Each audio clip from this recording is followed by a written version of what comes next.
You know, I've always been amazed at the relationship between the moon and the earth.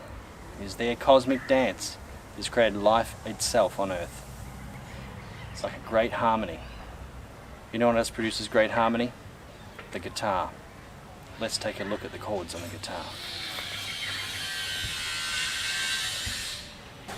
This is a video for learning how to do the simple versions of chords in the C major scale. So the first chord we'll look at is the tonic of the chord, or the root of the chord, called C major. Take your first finger and place it on the second guitar string, first fret. Now it's very important to make sure you pinch the string down correctly like this, because what you're trying to do is get a right angle of this finger against the board, and that way the strings that are underneath the finger will be able to vibrate without your finger touching them. So if your finger's too flat, say this first string here that's underneath that note you're trying to press makes that sort of sound, or that. And what we want actually is for that note to ring. So first finger, second string, first fret for the note C. Then let's just check you've got the open E underneath it. And if not, just try and bring your thumb down on the back a little bit so that you can bring the hand out and get that lovely right angle. Now play also the third string. So that's string numbers 1, 2 and 3, and give them a bit of a flick. You can, actually let's use our thumb. We'll rake down the chord. Now let's break it all together.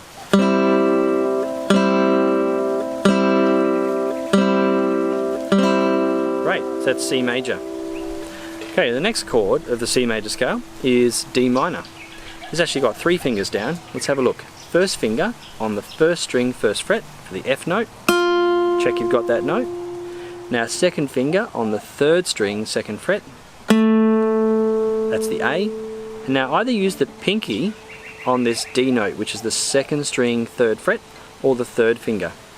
Whichever's more comfortable for you is fine.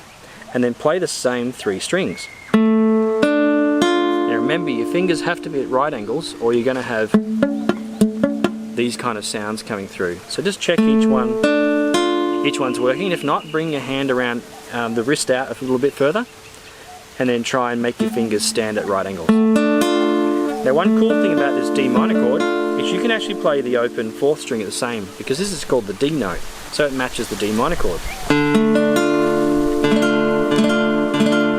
It's a lovely chord. Okay, after that comes the letter E, and E is an easy chord. You can play just the open 3 strings, string 1, 2, 3. So that's Easter Bunny Gets. That's an E minor. Or you can put your second finger down on the 4th string, 2nd fret. Make sure it's at a right angle, sitting up, so you can hear the G underneath it. You don't want to have all that kind of sound. So let the G ring, and you've got 4 strings to play then.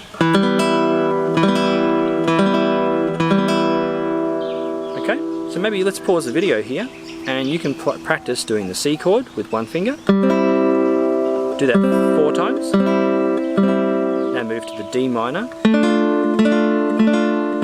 Now move to the E minor. Remember, you can use the altered versions of the D minor and the E minor with the extra note. If you need to, you don't have to. Okay, so next part. This chord's a little tricky. This is called F major, and there's a few ways of doing it. I'll show you the method that's actually written in the PDF first. And that is, take your first finger, press down the note C at a right angle on the second string, first fret. Now put your second finger on the A note, which is the third string, second fret. Now put your third finger on the 4th string, 3rd fret, which gives you the note F. And you're going to play just these 3 strings, string 2, 3 and 4. Try not to play the open E note. It gives you an F major 7, which is a beautiful chord, one of my favourites actually. But it can sometimes clash against other things like melody instruments. So try and keep just to those 3 notes. The pure F major. So that's the way it's written in the PDF. Now a little trickier way of doing it is to try and flatten your first finger. And you see how I'm not actually flat like this, I'm actually sort of curved, so I'm actually going against the thumb side of that first finger. So I'm not flat down, but sort of on an angle. and then the second finger stays on the 3rd string 2nd fret, and the 3rd finger on the F, which is the 4th string 3rd fret. Now try those notes there that you're holding down 2 notes together. That's the C on the 1st fret of your 2nd string and the F on the 1st fret of your 1st string. It may be like this, or biz biz biz. You just needed to take some time to develop the strength in your hand. So give it a go and just come back to it every now and then. And the more you practice it more regular, the strength will start building up and you'll be able to play this chord. This is called a half barre, because you're barreing half of the string sets. That's one way. Okay, and the 3rd way of playing F major, put your 1st finger on the 2nd string 1st fret, put your 2nd finger underneath that, so these 2 notes are actually both on the 1st fret. So you're going to have to pivot your wrist out a little bit, and then put your 3rd finger on the 3rd string 2nd fret, and you should have A, C and F notes.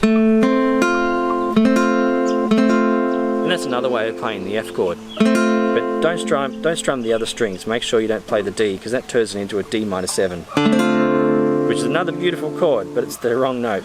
So just string 1, 2, 3 for this version of F.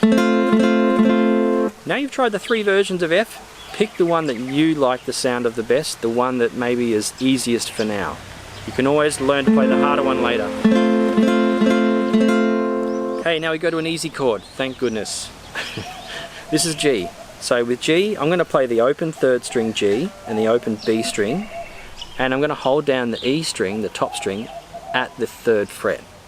This gives me the note G, so I've got G, B, G as notes. Now with this chord, you can also play the open 4th string. It's up to you which one you want to do. They both sound fine. So that's the G chord. Okay, the next chord is A minor, and this one's not too hard. 1st finger, 2nd string 1st fret, 2nd finger, 3rd string 2nd fret, and remember right angles here, so we can hear the notes underneath our fingers, and the open E. So I've got 1st string open, 2nd string 1st fret, and 3rd string 2nd fret. That's the A minor.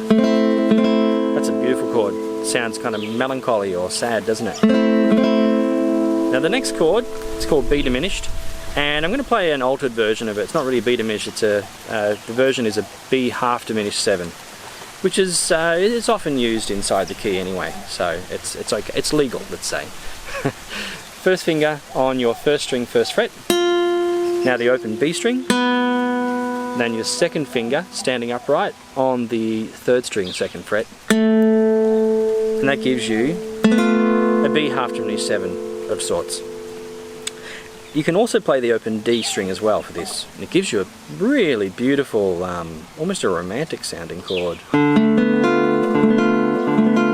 It's very emotional, a bit gorgeous. Now let's go back to the first chord we played, the C.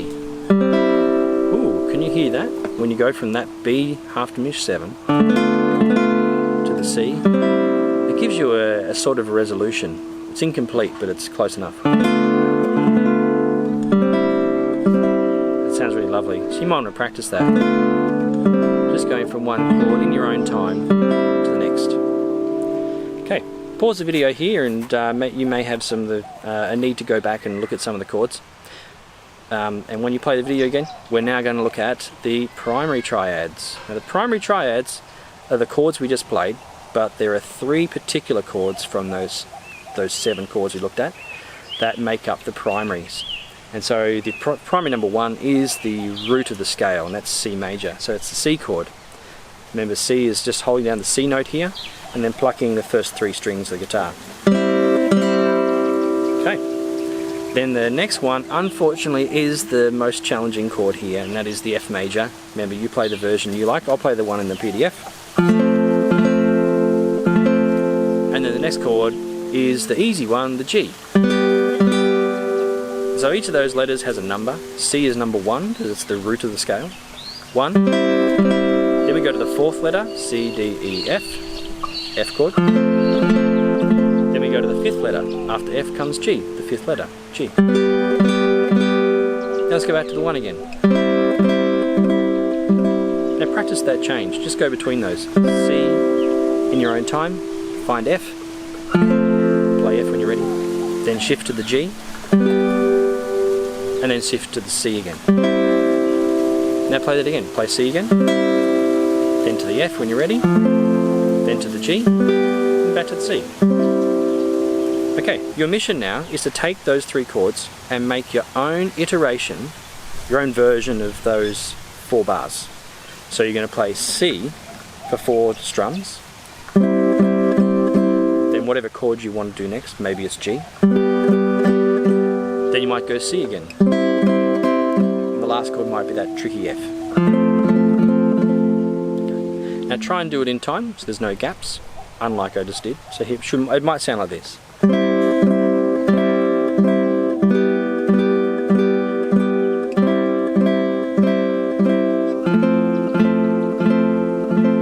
Start the pattern again. So this is one variation, C, G, C, F. It could be C, C, F, G. It could be C, F, G, C. It could be C, F, G, G. It could be F, C. So start with something that's not C. F, C, F, G. It could start with G. G, C, G, F. Or it could be G, C, C, F. There's hundreds of combinations there almost. You pick one you like, write it down. Go through the chords and go, oh, I want to do this one, I want to do this. Make it just 4 chords, and remember you can repeat them, but try and include all 3 chords in your pattern, because you need to, even the F, you need to practice the F. Best of luck. If you have any questions, then just send me an email, sing out.